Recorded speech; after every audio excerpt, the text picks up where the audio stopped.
নজর রাখবো পরবর্তী সংবাদে। চলছে প্রথম উত্তর পূর্বাঞ্চলীয় শিল্প ও বাণিজ্য মেলা। রাজধানীর একেবারে প্রাণ কেন্দ্রে শিশু উদ্যানে এই মেলার আয়োজন।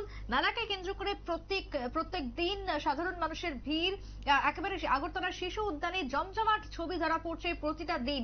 দুপুর 12টা থেকে রাত্রি 9টা পর্যন্ত এই মেলা চলছে। ক্রেতাদের ভিড়ে একেবারে জমজমাট প্রথম উত্তর পূর্বাঞ্চলীয় শিল্প ও বাণিজ্য মেলা। দেশ বিদেশের বিভিন্ন ব্যবসায়ীরা এখানে এসেছেন, পসরা সাজিয়ে বসেছেন। ব্যবসায়ীদের এই মেলায় ব্যবসায়ীদের এই সামগ্রী দেখতে ভিড় জমছে রাজ্যবাসীর, এবং প্রতিটা সামগ্রী কেনার জন্য দোকানগুলিতে বাড়তি উন্মাদনা পরিলক্ষিত হচ্ছে সাধারণ জনগণের। কি বক্তব্য উঠে এসেছে শিল্প বাণিজ্য মেলা থেকে সংশ্লিষ্টের, শুনুন। बहुत ही अच्छा लगा, बहुत ज़बरदस्त है। यहाँ के लोग, स्पेशली अगरतला के लोग बहुत अच्छा है। सीरियसली मैं काफ़ी सालों से यहाँ पे आ रहा हूँ, कम से कम मुझे 10 साल हो गए यहाँ में। मतलब टोटली डिफरेंट लोग हैं यहाँ में, बहुत अच्छे लोग हैं यहाँ में। बिजनेस बिजनेस तो ठीक है, अच्छा है, बहुत अच्छा है यहाँ में।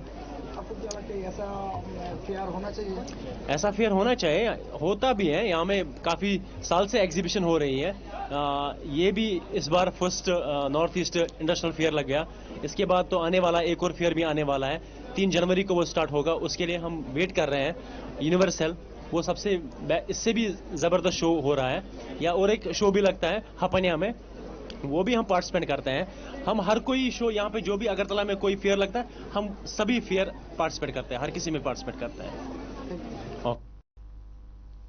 আপনারা শুনলেন সংশ্লিষ্ট ব্যবসায়ীর বক্তব্য। আগরতলার মানুষ এবং আগরতলার মানুষের এই আতিথেয়তা পেয়ে তারা খুশি, এবং ব্যবসা বাণিজ্য চলছে একেবারে মনের মতন তাদেরই। তার সাথে আগরতলা শহরের বুকে বা এই রাজ্যের বুকে যে যে মেলাগুলো হয়ে থাকে প্রত্যেকটা মেলাতেই তারা অংশগ্রহণ করেন এবং ব্যাপক সাড়াও পান মানুষের থেকে, এমনটাই জানাচ্ছেন ব্যবসায়ীরা। আগরতলার একেবারে শিশু উদ্যানের বুকে এই যে শিল্প ও বাণিজ্য যে মেলা চলছে উত্তর পূর্বাঞ্চলের মধ্যে প্রথম, সেই মেলাকে কেন্দ্র করে ব্যাপক উৎসাহ। ছোট্ট বিরতির পর ফিরবো, সঙ্গে থাকুন।